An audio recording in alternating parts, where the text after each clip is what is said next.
Mateus 15. Então alguns fariseus e mestres da lei, vindos de Jerusalém, foram a Jesus e perguntaram: por que os seus discípulos transgridem a tradição dos líderes religiosos, pois não lavam as mãos antes de comer? Respondeu Jesus: e por que vocês transgridem o mandamento de Deus por causa da tradição de vocês? Pois Deus disse: honra teu pai e tua mãe. E quem amaldiçoar seu pai ou sua mãe terá que ser executado. Mas vocês afirmam que se alguém disser ao pai ou à mãe: qualquer ajuda que eu poderia lhe dar já dediquei a Deus como oferta, não está mais obrigado a sustentar seu pai dessa forma. Assim, por causa da sua tradição, vocês anulam a palavra de Deus. Hipócritas! Bem profetizou Isaías acerca de vocês, dizendo: este povo me honra com os lábios, mas o seu coração está longe de mim. Em vão me adoram. Seus ensinamentos não passam de regras ensinadas por homens. Jesus chamou para junto de si a multidão e disse: ouçam e entendam.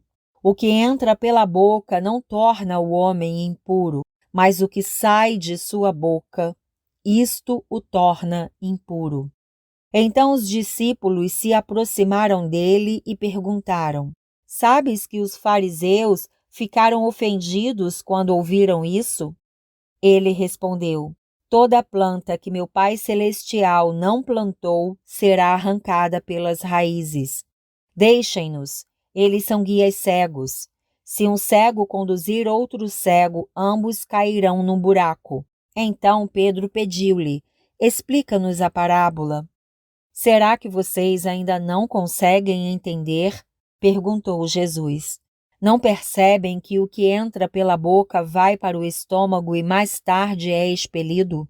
Mas as coisas que saem da boca vêm do coração, e são essas que tornam o homem impuro. Pois do coração saem os maus pensamentos, os homicídios, os adultérios, as imoralidades sexuais, os roubos, os falsos testemunhos e as calúnias. Essas coisas tornam o homem impuro, mas o comer sem lavar as mãos não o torna impuro. Saindo daquele lugar, Jesus retirou-se para a região de Tiro e de Sidom.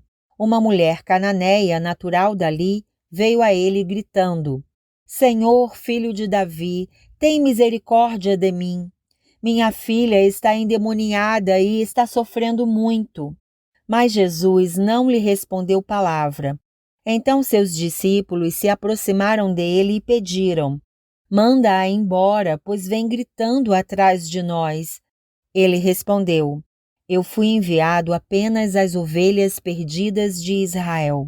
A mulher veio, adorou-o de joelhos e disse: Senhor, ajuda-me.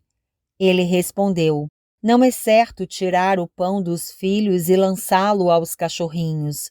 Disse ela, porém: sim, Senhor, mas até os cachorrinhos comem das migalhas que caem da mesa dos seus donos. Jesus respondeu: mulher, grande é a sua fé. Seja conforme você deseja. E naquele mesmo instante, a sua filha foi curada. Jesus saiu dali e foi para a beira do mar da Galileia. Depois subiu a um monte e se assentou.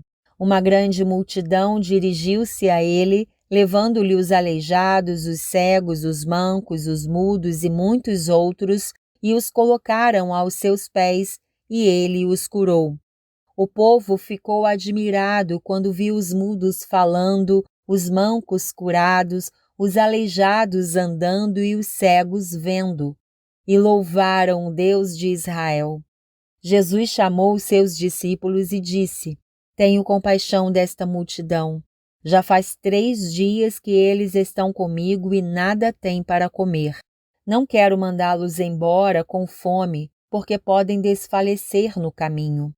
Os seus discípulos responderam: onde poderíamos encontrar neste lugar deserto pão suficiente para alimentar tanta gente? Quantos pães vocês têm? perguntou Jesus. 7, responderam eles, e alguns peixinhos.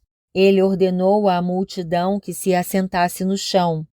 Depois de tomar os 7 pães e os peixes e dar graças, partiu-os e os entregou aos discípulos, e os discípulos à multidão. Todos comeram até se fartar, e ajuntaram 7 cestos cheios de pedaços que sobraram. Os que comeram foram 4.000 homens, sem contar mulheres e crianças. E havendo despedido a multidão, Jesus entrou no barco e foi para a região de Magadã.